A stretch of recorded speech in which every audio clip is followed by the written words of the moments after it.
ya Yabez kuyaona maisha yake, kuona mazingira yake ya kimaisha, mazingira yake ya kiuchumi, hali yake ya kiroho, alivyoona vile, Biblia inasema hivi, Yabez akamlingana Mungu.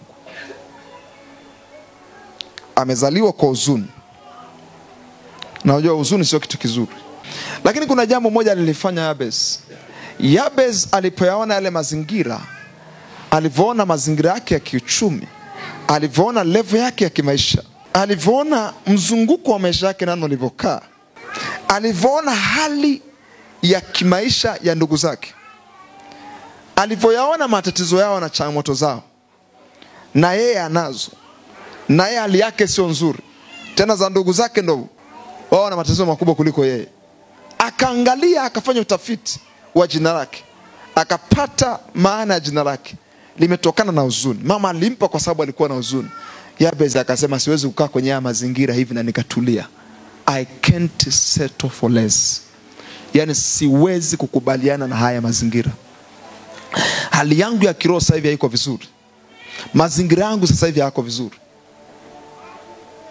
Nikiangalia hali za kiroho na hali za kimaisha za ndugu zangu, ndo kwanza bora mimi. Yabez alivyoona haya, Biblia inasema kwamba hakukubaliana na yale mazingira. Ili tujue kwamba hakubaliana na yale mazingira, kuna hatua alichukua.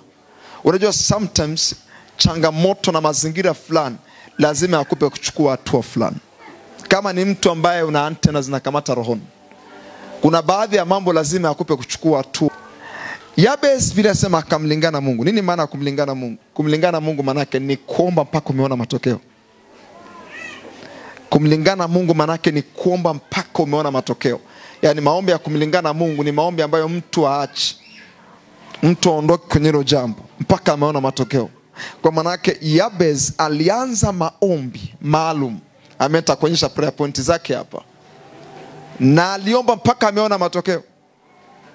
Yabez aliomba, lau kama ungenibariki kweli kweli. Maana moja, andika hizo prayer point. Yabez aliomba Mungu ambariki. Yabez aliomba baraka ya Mungu juu ya maisha yake. That is very important. Naomba uandike hiyo prayer point. Aliomba baraka ya Mungu juu ya maisha yake. Na ukumbuke alikuwa amebeba mzigo wa familia, kwa sababu wenzake pia walikuwa na hali ngumu. Ninaamini pia Yabez aliomba kwa ajili ya ndugu zake pia.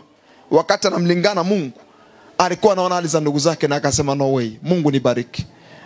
Lau kama ungenibariki kweli kweli. Prayer point ya kwanza, unaona kabisa ina mkato pale. Yabez aliomba udhirisho wa baraka za Mungu. Andika kwenye angalau kwenye sub point. Aliomba udhirisho wa baraka za Mungu. Watu wa Mungu lazima tujifunze kuanza kuomba udhirisho wa baraka za Mungu. Usipoomba udhirisho wa baraka za Mungu, kuna vitu utaviona. Angalieni watu wa Mungu, vijana, mabinti, wanaume na kina mama. Hizi prayer points za Yabez nitazivunja kuja kwenye level ya Agano Jipya na utanielewa vizuri. Sisi tumebarikiwa kwa baraka zote za roho. Biblia ndivyo inavyosema. Ametubariki Mungu kwa baraka zote za roho katika ulimwengu wa roho, katika Kristo Yesu. Sema nimebarikiwa. Sasa ukishajua umebarikiwa, Yabez aliomba Mungu ambariki, lakini wewe unaweza kuomba udhirisho wa baraka za Mungu juu ya maisha yako. Nisikilizeni kidogo. Udhirisho wa baraka za Mungu kwenye maisha yako unaweza kuja kwenye eneo la ndoa, kuoa na kuolewa. Hata kama nyumbani kwenu hapajai kuwa na mtu ambaye alioa vizuri na aliolewa vizuri, lakini unaweza kuomba udhirisho wa baraka za Mungu kwa eneo la familia na ndoa. Ukamwambia Mungu, dhirisha baraka ya ndoa na familia. Alimwambia Mungu ambariki.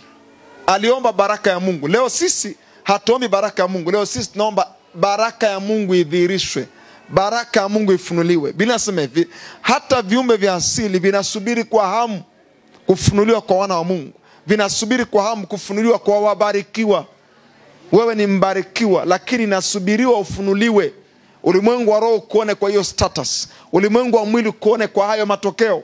Yabez aliomba Mungu ambariki. Vivyo hivyo na wewe pia unaweza kuomba udhirisho wa baraka za Mungu. Kama Mungu alimjibu Yabez, wewe ni nani asikujibu? Tena wewe amekufia kwa damu ya mwanae ikamwagika msalabani.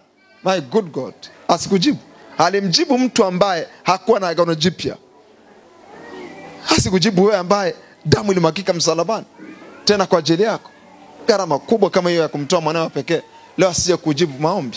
No way. Haiwezi kutokea. Unaweza kumomba Mungu adhirishe baraka ya uchumi, na haya mambo usipoyapeleka kwa mlengo maalum hayawezi kutokea. You need a focus. Unataka nini kwenye hiyo familia? Kama unachokitaka kiandike, Mungu akione.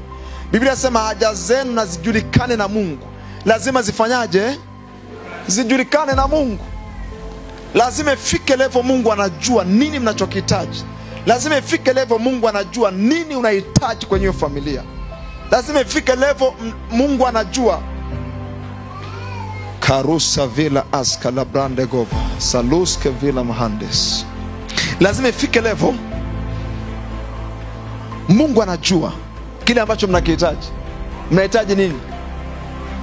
Focus yenu ni nini? Au focus yako ni nini? Kuna wengine hapa unataka Mungu adhirishe baraka ya uchumi. Kuna wengine mahali hapa unataka Mungu adhirishe baraka ya mtoto.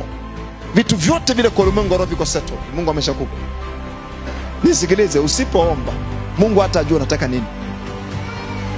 Na nisikilize, leo kufundisha kitu kimoja kwa Mungu ajiongezage. Alimwambia Bartimayo, wataka nikutendee nini?